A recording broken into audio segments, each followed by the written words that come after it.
Cette vidéo constitue un complément de la capsule sur la transmission synaptique. Le lien est dans la description. Il ne s'agit pas ici de voir en détail le potentiel d'action. C'est un phénomène complexe qui a d'ailleurs valu à ses découvreurs un prix Nobel. Nous n'en détaillerons donc pas toutes les spécificités dans cette vidéo.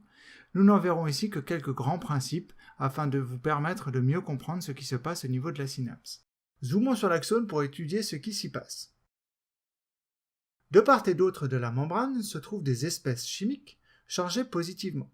Je fais ici appel à vos connaissances de chimie, on parle de cations, ce sont des ions qui ont des charges électriques positives. Cependant, il y a plus d'ions chargés positivement à l'extérieur de la membrane qu'à l'intérieur. De plus, à l'intérieur de l'axone, il y a des protéines qui ont, elles, une charge négative. Il en résulte une polarisation électrique entre l'intérieur et l'extérieur de l'axone. L'extérieur de l'axone étant chargé plus positivement que l'intérieur. Seulement la nature n'aime pas les déséquilibres.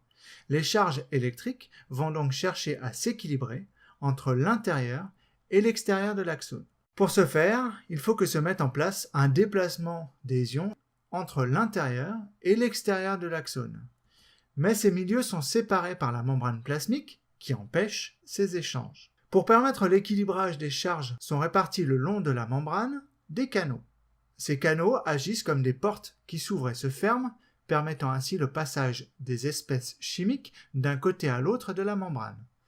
En réponse à une stimulation, certains de ces canaux, en jaune ici sur le schéma, peuvent s'ouvrir et un déplacement des éléments chimiques entre le milieu intra et le milieu extracellulaire va pouvoir se mettre en place. Une entrée de charge positive se produit alors, l'intérieur de l'axone devient un peu plus positif et l'extérieur un peu moins positif. On a donc une diminution de contraste de charge entre l'intérieur et l'extérieur de l'axone. Si la stimulation est suffisamment importante, on passe alors ce que l'on appelle un seuil de dépolarisation. Cela veut dire que le contraste de charge entre l'intérieur et l'extérieur de l'axone est suffisant, permettant l'ouverture d'autres canaux, en marron sur notre schéma. L'ouverture de ces canaux permet une entrée massive de charges positives à l'intérieur de l'axone, tant et si bien que la polarisation des charges entre l'intérieur et l'extérieur de l'axone va s'inverser. Cette inversion de la polarité électrique de part et d'autre de la membrane va déclencher une réaction en chaîne permettant l'ouverture du canal suivant, qui entraîne l'ouverture du canal suivant, et ainsi de suite, le long de l'axone. On parle alors de potentiel d'action. Comme montré sur cette animation, l'ouverture en chaîne des canaux entraîne le déplacement des charges électriques de part et d'autre de la membrane, le long de l'axone.